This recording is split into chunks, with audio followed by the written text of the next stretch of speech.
Gen V, Season 1, Episode 6. Uh, yeah, like with every episode with Gen V, I always feel like my mind is being blown. I love that this is on Amazon. It has audio description. It's a spinoff of The Boys. It's already been picked up for a second season. Just some great stuff happening here. And they're playing around with ideas that could affect The Boys. Like this virus that we got this episode. Yes, there's a spoiler warning in the title. So if you happen to get here because like you just leave your YouTube playing, I did have a spoiler warning in the title. So um I don't know what to tell you. But thanks for being here.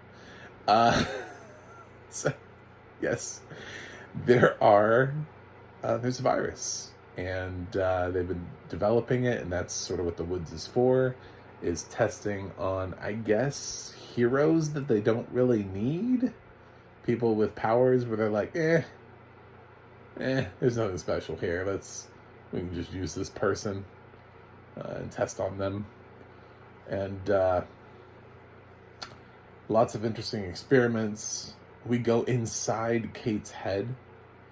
A couple of them are given the opportunity to actually go inside Kate's head. Also, learning more about themselves in the process, which is just really interesting. That Kate, not only are they seeing more about Kate and her thoughts, but they're also seeing more about them and their thoughts and their feelings and their hopes and their dreams, and the realization of certain moments in their history where things have happened and they're being sort of forced to watch them again and think about how these moments affected where they are now. And ultimately, Kate, I think, has earned her way back a little bit into the group, even though she had betrayed them for a long time. They sort of see that she was being led astray and had this she has a weird origin story too, where, again, she told her brother to leave and never come back, and that's exactly what he did. He just left and never came back.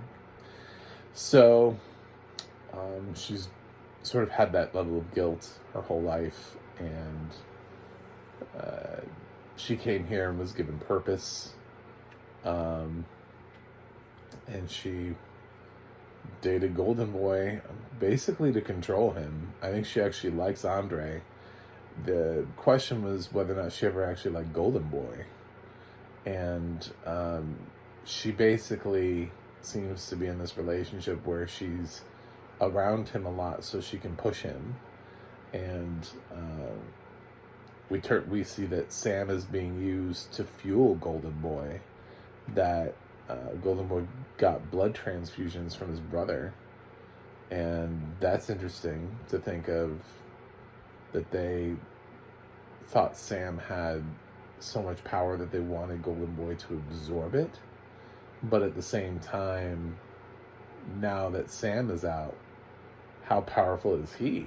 Is he actually technically more powerful than Golden Boy? He was just less easily controlled. I think that'll be interesting to see as the series plays on. Although, as we've seen, different people with different situations have been able to do some pretty cool things. We see Marie in this one.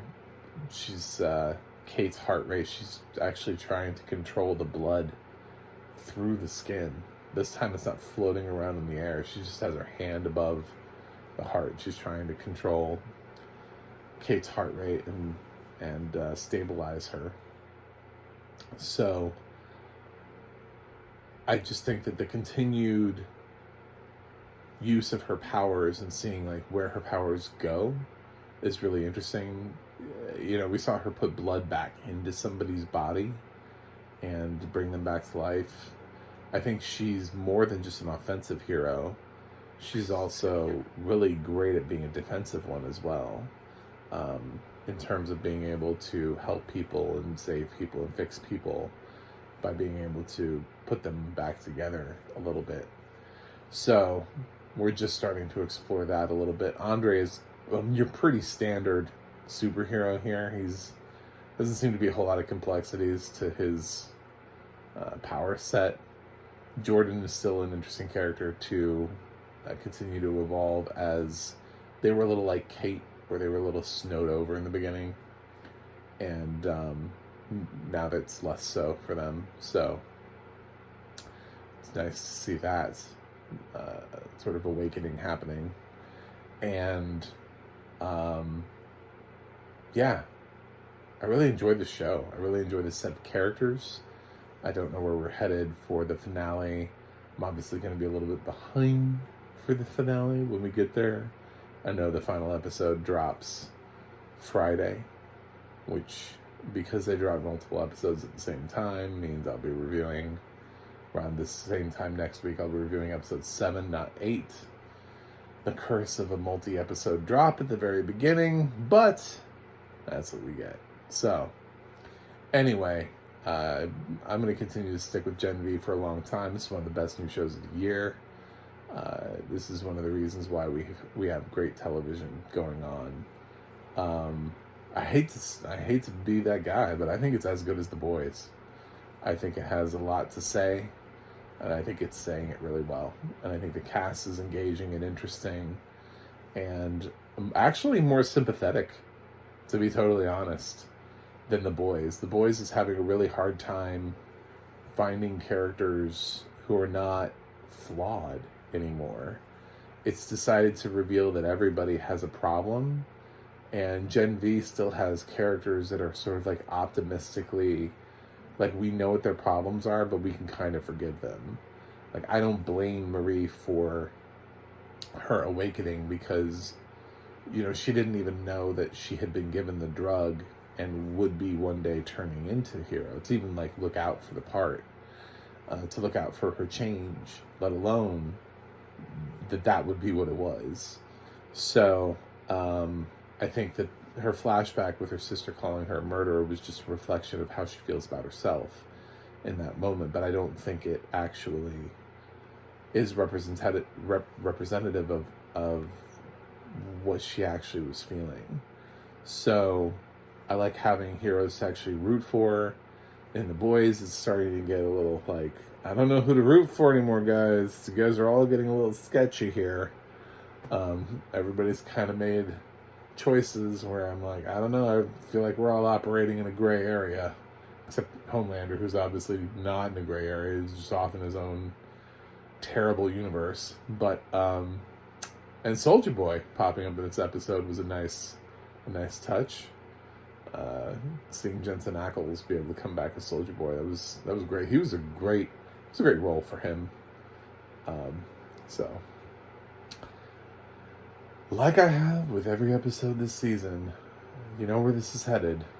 Gen V, season 1, episode 6 gets an A. I've been consistently happy with every single episode. They're always revealing something new. The characters are evolving.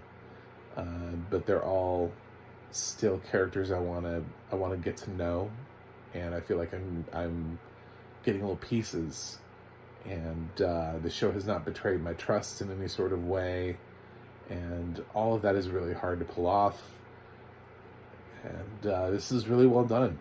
So this is an excellent spinoff, and hopefully you guys think so too. Let me know in the comments what you think about Gen V. And I'll be back next week with a review of episode 7. Until then, see you guys on the other side.